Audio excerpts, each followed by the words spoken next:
एबे आंचलिक पाणीपाग विज्ञान केन्द्र पक्षर पाणीपाग को नहीं एक बड़ खबर सामना को आसी। तेबे वर्तमान जहाँकि सूचना मिलूँ आगामी 7 दिन पाणीपाग स्थिति पूर्वानुमान कर प्रेस रिलीज जारी कर आंचलिक पाणीपाग केन्द्र।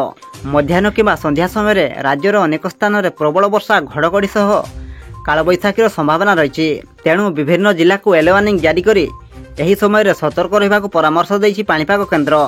तेबे आसंतु नजर पकाइबा आगामी 7 दिन केउं सब जिले में प्रबल वर्षा होबार संभावना रही एवं केतोटी जिला को येलो वार्निंग जारी कर यही समय सतर्क रहा परामर्श देछि पाणीपाग केन्द्र। से नहीं भिडियो रे संपूर्ण अपडेट जानिबा, किंतु ता पूर्व भिडियो को गोटे लाइक करंतु एवं भिडियोटी को आपण मानक सांगसाथी मानक अधिकरू अधिक मात्रा शेयर करंतु। जदि आम चैनल रे आपण प्रथम थर भिडियो देखुछंती ताहले एबे ही चैनल को सब्सक्राइब करी पाखरे थिबा बेल आइकन को प्रेस करी ऑल नोटिफिकेशन को ऑन कर रखंतु। एवं आपण माने यही भिडियोटी को केउं जिल्लारू देखुछंती आमको निहाती भाबरे गोटे कमेंट करी जणांतु। जुलाई 18 तारिख अर्थात आज पई किछि जिला को येलो वार्निंग जारी करी सतर्क करिछि पाणीपाग केन्द्र।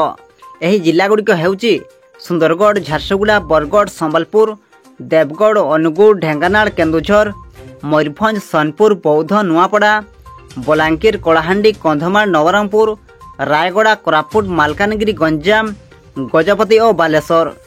एही सब जिले में गोटे किंबा दुईटी स्थान में प्रबल वर्षा घड़घड़ी सह झटका पवन 30 ରୁ 40 किलोमीटर प्रति घंटा हेबार संभावना रही। जुलाई 19 तारिख अर्थात आसंता काली पई सुंदरगढ़, झारसुगुड़ा, बरगढ़, संबलपुर, देवगढ़, अनुगुल, ढेंकानाल, केन्दुझर, मयूरभंज, सोनपुर, बौद्ध, नुआपड़ा, बलांगीर, कलाहांडी, कंधमाल, नवरंगपुर, रायगड़ा, कोरापुट, मालकानगिरी, गंजाम, गजपति और बालेश्वर भली जिला को येलो वार्निंग जारी करा जायछि।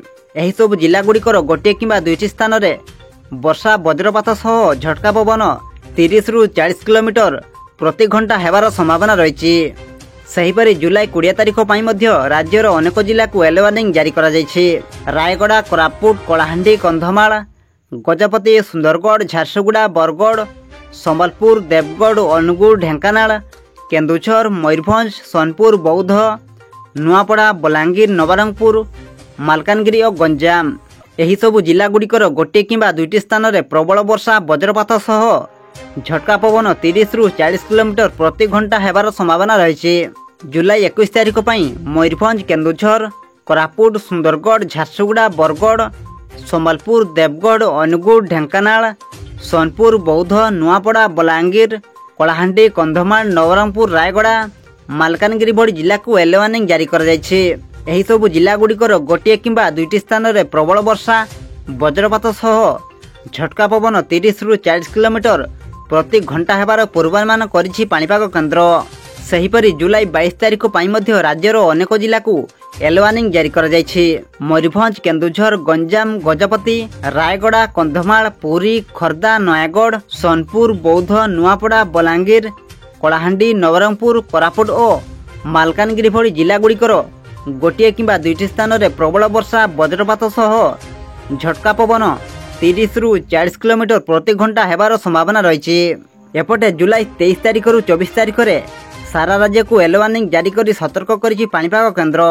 राज्यर विभिन्न जिलार गोटे किंबा दुईटी स्थान में प्रबल वर्षा वज्रपात हेबार पूर्वानुमान करिछि आंचलिक पाणीपाग केन्द्र।